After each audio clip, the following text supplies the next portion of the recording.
Alright, first thing I want to do with my install is go ahead and loosen the 2 bolts with the included Allen wrench.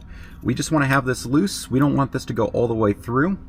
We just want it partially loose.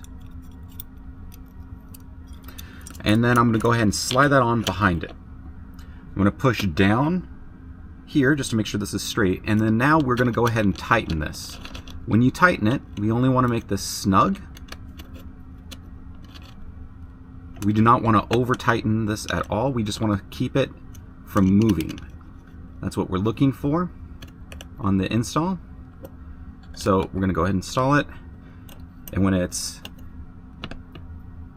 tightened without moving around, not overdone, just basically want it snug, a little bit more.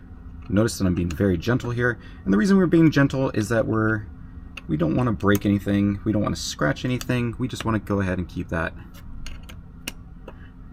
the correct amount. So just tightening a little bit at a time, equal forces on both of them, and when that's in, there we go. This isn't moving. This is a standard camera tripod screw.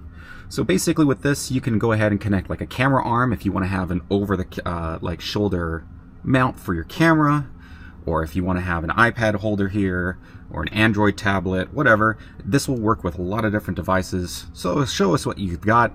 David has been using it with his kids and his iPads. He has the mount listed on our website, and you can take a look at that. But there you go. Nice and set. Remember, don't over snug that. You even have the charger available here to go ahead and charge your iPad. Thanks, guys.